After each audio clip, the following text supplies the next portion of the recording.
Welcome back to the channel, everyone. It's Simply Life here, and this is part 6 of the Picture of Dorian Grey.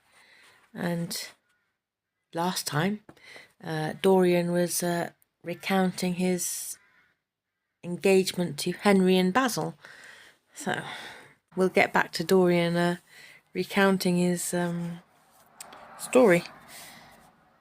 I don't care. I shall be of age in less than a year, and then I can do what I like. I have been right, Basil, haven't I, to take my love out of poetry and to find my wife in Shakespeare's plays. Lips that Shakespeare taught to speak have whispered their secret in my ear. I have had the arms of Rosalind around me and kissed Juliet on the mouth. Yes, Dorian, I suppose you were right, said Hallward slowly. Have you seen her today? Asked Lord Henry. Dorian Grey shook his head. I left her in the forest of Arden. I shall find her in an orchard in Verona. Lord Henry sipped his champagne in a meditative manner.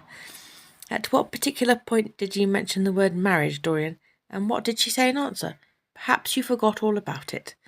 My dear Harry, I did not treat it as a business transaction, and I did not make any formal proposal. I told her that I loved her, and she said she was not worthy to be my wife. Not worthy? Why, the whole world is nothing to me compared with her. Women are wonderfully practical, murmured Lord Henry. Much more practical than we are. In situations of that kind, we often forget to say anything about marriage, and they always remind us. Hallward laid his hand upon his arm. Don't, Harry. You've annoyed Dorian. He is not like other men. He would never bring misery upon anyone. His nature is too fine for that. Lord Henry looked across the table. Dorian is never annoyed with me, he answered. I asked the question for the best reason possible, for the only reason, indeed, that excuses one for asking any question. Simple curiosity. I have a theory that it is always the women who propose to us, and not we who propose to the women, except, of course, in middle-class life. But then the middle classes are not modern. Dorian Grey laughed and tossed his head. You are quite incorrigible, Harry, but I don't mind. It is impossible to be angry with you. When you see Sybil Vane, you will feel that the man who could wrong her would be a beast without a heart. I cannot understand how anyone can wish to shame the thing he loves. I love Sybil Vane. I want to place her on a pedestal of gold, and to see the world worship the woman who is mine. What is marriage? An irrevocable vow. You mock at it for that. Ah, don't mock. It is an irrevocable vow that I want to take. Her trust makes me faithful. Her belief makes me good. When I am with her, I regret all that you have taught me. I become indifferent from what you have known to me. Oh, blah, blah, blah, blah. Why are words so difficult? When I am with her, I regret all that you have taught me. I become different from what you have known me to be. I am changed, and the mere touch of Sybil Vane's hand makes me forget you and all your wrong, fascinating, poisonous, delightful theories. And those are? Asked Lord Henry, helping himself to some salad. Oh, your theories about life, your theories about love, your theories about pleasure. All your theories, in fact, Harry. Pleasure is the only thing worth having a theory about, he answered, in his slow, melodious voice. But I am afraid I cannot claim my theory as my own. It belongs to nature, not to me. Pleasure is nature's test, her sign of approval. When we are happy, we are always good, but when we are good, we are not always happy. Ah, but what do you mean by good? Cried Basil Hallward. Yes, echoed Dorian, leaning back in his chair and looking at Lord Henry over the heavy clusters of purple-lipped irises that stood in the centre of the table. What do you mean by good, Harry? To be good is to be in harmony with oneself, he replied, touching the thin stem of his glass with his pale, fine-pointed fingers. Discord is to be forced to be in harmony with others, one's own life. That is the important thing. As for the lives of one's neighbours, if one wishes to be a prig or a Puritan, one can flaunt one's moral views about them, but they are not one's concern. Besides, individualism has really the higher aim. Modern morality consists in accepting the standard of one's age. I consider that for any man of culture to accept the standard of his age is a form of the grossest immorality. But surely if one lives merely for oneself, Harry, one pays a terrible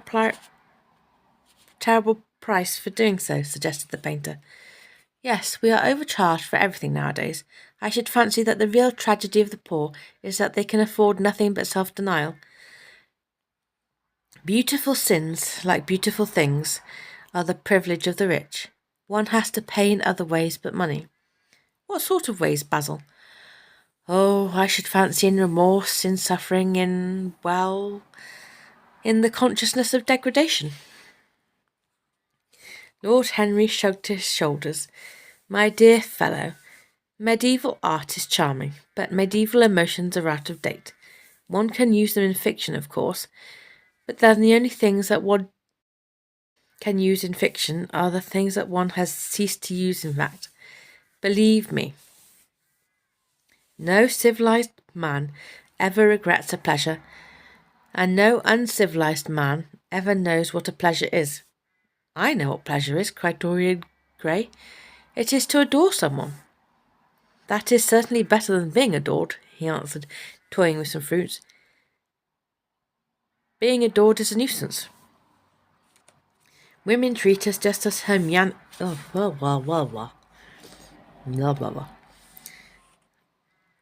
Women treat us just as humanity treats its gods.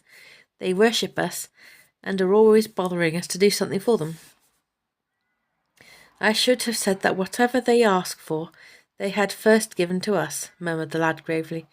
They create love in our natures. They have a right to demand it back. That is quite true, Dorian, cried Hallward. Nothing is ever quite true, said Lord Henry. This is, interrupted Dorian. You must admit, Harry, that women give to men the very gold of their lives. Possibly, he sighed, but they invariably want it back in such very small change. That is the worry. Women, as some witty Frenchman once put it, inspire us with the desire to do masterpieces and always prevent us from carrying them out. Harry, you are dreadful. I don't know why I like you so much. You will always like me, Dorian, he replied. Will you have some coffee, you fellows? Waiter, bring coffee and fine champagne and some cigarettes. No, don't mind the cigarettes, I have some. Basil, I can't allow you to smoke cigars. You must have a cigarette. A cigarette is a perfect type of a perfect pleasure. It is exquisite, and it leaves one unsatisfied. What more can one want? Yes, Dorian, you will always be fond of me. I represent to you all the sins you have never had the courage to commit. What nonsense you talk, Harry, cried the lad, taking a light from a fire-breathing silver dragon that the waiter had placed on the table. Let us go down to the theatre. When Sybil comes on the stage, you will have a new ideal of life. She will represent something to you that you have never known. I have known everything, said Lord Henry, with a tired look in his eyes. But I am always ready for a new emotion. I am afraid, however, that, for me at any rate, there is no such thing. Still, your wonderful girl may thrill me. I love acting. It is so much more real than life. Let us go. Dorian, you will come with me. I am so sorry, Basil, but there is only room for two in the brougham. You must follow us in a hansom. They got up and put on their coats, sipping their coffee standing. The painter was silent and preoccupied. There was a gloom over him. He could not bear this marriage, and yet it seemed to him to be better than many other things that might have happened. After a few minutes they all passed downstairs. He drove off by himself as had been arranged, and watched the flashing lights of the little brougham in front of him. A strange sense of loss came over him. He felt that Dorian Grey would never again be to him all that he had been in the past. Life had come between them. His eyes darkened, and the crowded, flaring streets became blurred to his eyes. When the cab drew up at the theatre, it seemed to him that he had grown years older. Chapter 7. For some reason or other, the house was crowded that night, and the fat Jew manager, who met them at the door, was beaming from ear to ear with an oily, tremulous smile. He escorted them to their box with a sort of pompous humility, waving his fat, jewelled hands and talking at the top of his voice. Dorian Grey loathed him more than ever. He felt as if he had come to look for Miranda and had been met by Caliban. Lord Henry, upon the other hand, rather liked him. At least he declared he did, and insisted on shaking him by the hand and assuring him that he was proud to meet a man who had discovered a real genius and gone bankrupt over a poet. Hallward amused himself with watching the faces in the pit. The heat was terribly oppressive, and the huge sunlight flamed like a monstrous dahlia with petals of yellow fire. The youths in the gallery had taken off their coats and waistcoats and hung them over the side. They talked to each other across the theatre and shared their oranges with the tawdry girls who sat beside them. Some women were laughing in the pit. Their voices were horribly shrill and discordant. The sound of the popping of corks came from the bar. "What a place to find one's divinity in," said Lord Henry. "Yes," answered Dorian Grey. "It was here I found her, and she is divine beyond all living things. When she acts, you will forget everything.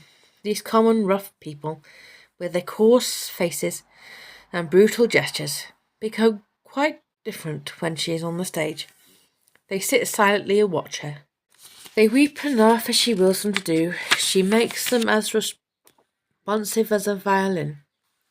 She spiritualizes them, and one feels that they are of the same flesh and blood as oneself." "The same flesh and blood as oneself? Oh, I hope not," exclaimed Lord Henry, who was scanning the occupants of the gallery through his opera glass. "Don't pay any attention to him, Dorian," said the painter. "I understand what you mean, and I believe in this girl. Anyone you love must be marvellous, and any girl that has the effect you describe must be fine and noble. To spiritualize one's age, that is something worth doing. If this girl can give a soul to those who have lived without one, if she can create the sense of beauty in people whose lives have been sordid and ugly, if she can strip them of their selfishness and lend them tears for sorrows that are not their own, she is worthy of all your adoration, worthy of the adoration of the world. This marriage is quite right. I did not think so at first, but I admit it now. The gods made Sybil Vane for you. Without her you would have been incomplete." "Thanks, Basil," answered Dorian Grey, pressing his hand. "I knew that you would understand me. Harry is so cynical. He terrifies me. But here is the orchestra. It is quite dreadful. But it only lasts for about 5 minutes.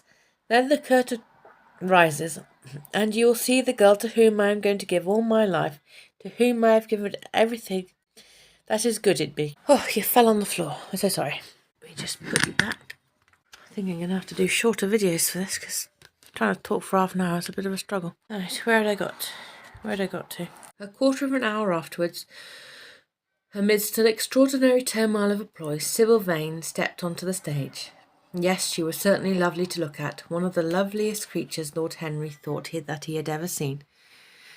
There was something of the fawn in her shy grace and startled eyes. A faint blush, like the shadow of a rose in a mirror of silver, came to her cheeks as she glanced at the crowded, enthusiastic house. She stepped back a few paces and her lips seemed to tremble.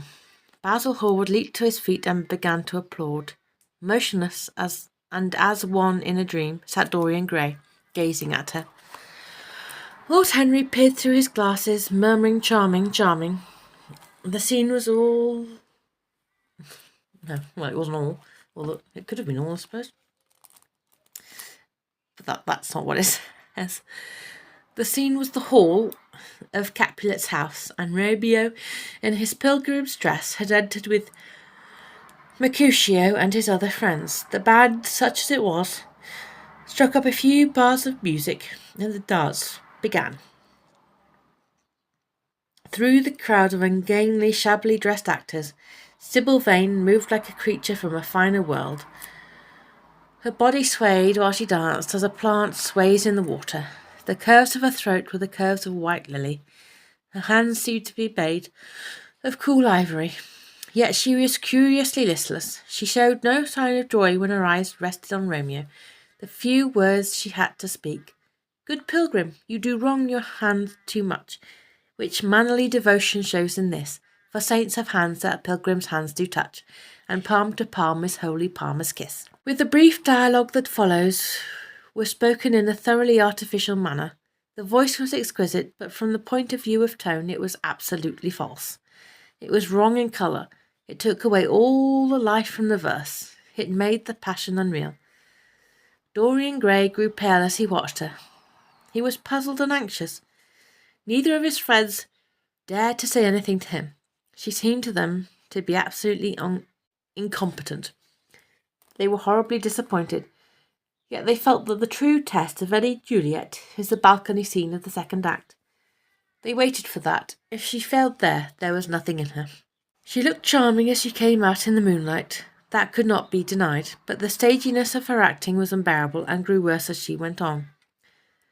Her gestures became absurdly artificial. She overemphasized everything that she had to say. The beautiful passage, "Thou knowest the mask of night is on thy face, else would a maid's blush bepaint my cheek, for that which thou hast heard me speak tonight," was declaimed with the painful precision of a schoolgirl who has been taught to recite by some second-rate professor of elocution. When she leaned over the balcony and came to those wonderful lines, "Although I joy in thee, I have no joy of this contract tonight. It is too rash, too unadvised, too sudden, too like the lightning which doth cease to be ere one can say it lightens. Sweet good night. This bud of love by summer's ripening breath may prove a beauteous flower when next we meet." She spoke the words as they conveyed no meaning to her. It was not nervousness. Indeed, so far from being nervous, she was absolutely self-contained. It was simply bad art. She was a complete failure. Even the common, uneducated audience of the pit and gallery lost their interest in the play. They got restless and began to talk loudly and to whistle. The Jew manager, who was standing at the back of the dress circle, stamped and swore with rage. The only person unmoved was the girl herself. When the second act was over, there came a storm of hisses, and Lord Henry got up from his chair and put on his coat. "She is quite beautiful, Dorian," he said, "but she can't act. Let us go." "I am going to see the play through," answered the lad in a hard, bitter voice. "I am awfully sorry that I have made you waste an evening, Harry. I apologise to you both." "My dear Dorian, I should think Miss Vane was ill," interrupted Hallward. "We will come some other night." "I wish she were ill," he rejoined. "But she seems to be simply callous and cold. She is entirely altered. Last night she was a great artist. This evening she is merely a commonplace, mediocre actress." "Don't talk like that about anyone you love, Dorian. Love is a more wonderful thing than art." "They are both simply forms of imitation," remarked Lord Henry. "But do let us go, Dorian. You must not stay here any longer. It is not good for one's morals to see bad acting. Besides, I don't suppose you will want your wife to act. So what does it matter if she plays Juliet like a wooden doll? She is very lovely, and if she knows as little about life as she does about acting, she will be a delightful experience. There are only two kinds of people who are really fascinating. People who know absolutely everything and people who know absolutely nothing. Good heavens, my dear boy, don't look so tragic. The secret of remaining young is never to have an emotion that is unbecoming. Come to the club with Basil and myself. We will smoke cigarettes and drink to the beauty of Sybil Vane. She is beautiful. What more can you want?" "Go away, Harry," cried the lad. "I want to be alone. Basil, you must go." "Oh, can't you see my heart is breaking?" The hot tears came to his eyes. His lips trembled, and rushing to the back of the box, he leaned up against the wall, hiding his face in his hands. "Let us go, Basil," said Lord Henry, with a strange tenderness in his voice. And the two young men passed out together. A few moments afterwards the footlights flared up, and the curtain rose on the third act. Dorian Grey went back to his seat. He looked pale and proud and indifferent. The play dragged on and seemed interminable. Half of the audience went out, tramping in boots and laughing. The whole thing was a fiasco. The last act was played to almost empty benches. The curtain went down on a titter and some groans. As soon as it was over, Dorian Grey rushed behind the scenes into the green room. The girl was standing there alone, with a look of triumph on her face. Her eyes were lit with an exquisite fire. There was a radiance about her. Her parted lips were smiling over some secret of their own. When he entered, she looked at him, and an expression of infinite joy came over her. "How badly I acted tonight, Dorian," she cried. "Horribly," he answered, gazing at her in amazement. "Horribly, it was dreadful. Are you ill? You have no idea what it was. You have no idea what I suffered." The girl smiled. "Dorian," she answered, lingering over his name, with long-drawn music in her voice, as though it were sweeter than honey to the red petals of her mouth. "Dorian, you should have understood. But you understand now, don't you?" "Understand what?" he asked angrily. "Why I was so bad tonight, why I shall always be bad, why I shall never act well again." He shrugged his shoulders. "You are ill, I suppose. When you are ill, you shouldn't act. You make yourself ridiculous." "My friends were bored. I was bored." She seemed not to listen to him. She was transfigured with joy, and ecstasy of happiness dominated her. "Dorian, Dorian," she cried, "before I knew you, acting was the one reality of my life. It was only in the theatre that I lived. I thought that it was all true. I was Rosalind one night and Portia the other. The joy of Beatrice was my joy, and the sorrows of Cordelia were mine also. I believed in everything. The common people who acted with me seemed to me to be godlike. The painted scenes were my world. I knew nothing but shadows, and I thought them real. You came, oh, my beautiful love, and you freed my soul from prison. You taught me what reality really is. Tonight, for the first time in my life, I saw through the hollowness, the sham, the silliness of the empty pageant in which I had always played. Tonight, for the first time, I became conscious that the Romeo was hideous and old and painted, that the moonlight in the orchard was false, that the scenery was vulgar, and that the words I had to speak were unreal, were not my words, were not what I wanted to say. You had brought me something higher, something of which all art is but a reflection. You had made me understand what love really is. My love, Prince Charming, Prince of Life. I have grown sick of shadows. You are more to me than all art can ever be. What have I to do with the puppets of a play? When I came on tonight, I could not understand how it was that everything had gone from me. I thought that I was going to be wonderful. I found that I could do nothing. Suddenly it dawned on my soul what it all meant. The knowledge was exquisite to me. I heard them hissing, and I smiled. What could they know of love such as ours? Take me away, Dorian. Take me away with you, where we could be quite alone. I hate the stage. I might mimic a passion that I do not feel, but I cannot mimic one that burns me like fire. Oh, Dorian, Dorian, you understand now what it signifies. Even if I could do it, it would be profanation for me to play at being in love. You have made me see that." He flung himself down the sofa and turned away his face. "You have killed my love," he muttered. She looked at him in wonder and laughed. He made no answer. She came across to him and with her little fingers stroked his hair. She knelt down and pressed his hands to her lips. He drew them away, and a shudder ran through him. Then he leaped up and went to the door. "Yes," he cried, "you have killed my love. You used to stir my imagination. Now you don't even stir my curiosity. You simply produce no effect. I loved you because you were marvellous, because you had genius and intellect, because you realised the dreams of great poets and gave shape and substance to the shadows of art." We'll leave it there for today, and thank you very much for listening if you managed to get to the end. We're at 17 subscribers now, so that's pretty awesome.